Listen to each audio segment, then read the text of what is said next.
आई वृद्धाश्रमाचा राज्यस्तरीय पुरस्कार सोहळा मोठ्या उत्साहात संपन्न।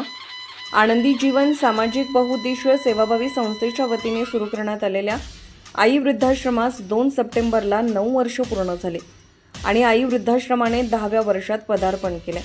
म्हणूनच आई वृद्धाश्रमाने 10व्या वर्धापन दिनानिमित्त राज्यस्तरीय पुरस्कार सोहळ्याचे आयोजन केले होते। सदरचे हे पुरस्कार समाजामध्ये विविध क्षेत्रात उल्लेखनीय कामगिरी करणाऱ्या व्यक्तींना देऊन त्यांचा मोठा गौरव करण्यात आला।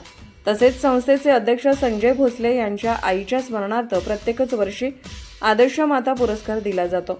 यंदा हा पुरस्कार नागावच्या श्रीमती हौसाबाई मारुती पवार, विजयनगरमधील प्रसिद्ध क्रांती भोजनालयाचे मालक चिकोडेकर यांच्या मातोश्री रत्नाबाई विठ्ठल चिकोडेकर तर शिरोळचे इंजिनियर विजयराज कोळी यांच्या मातोश्री सरोजिनी अशोक कोळी यांना देण्यात आला। तसेच आदर्श माता, आदर्श सासू, आदर्श सून, आदर्श मुलगा आणि आदर्श भाऊ असे आगळे वेगळे पुरस्कार देण्यात आले।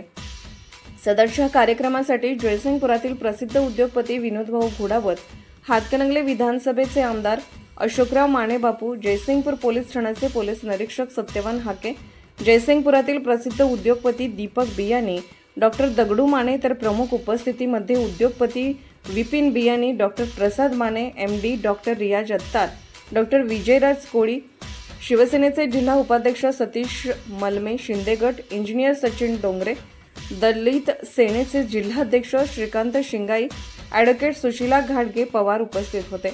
यावेळी सर्वच मान्यवरांनी आपापली मनोगते व्यक्त केली। पाहुण्यांचे स्वागत प्राध्यापक गंगाराम सातपुते सर यांनी केले, तर प्रास्ताविक भाषण संस्थेचे संस्थापक अध्यक्ष संजय भोसले यांनी केले।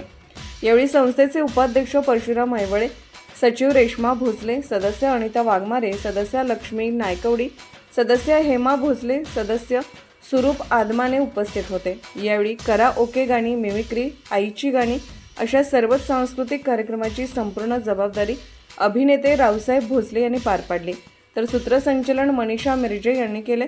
सर्व पुरस्कारार्थींना मान्यवरांच्या हस्ते पुरस्कार वितरण करण्यात आले। यावेळी मुंबई, ठाणे, पुणे, कागल, कवठे महांकाळ, पंढरपूर तसेच महाराष्ट्रातील विविध जिल्ह्यातील पुरस्कारार्थींना पुरस्कार प्रदान करण्यात आले।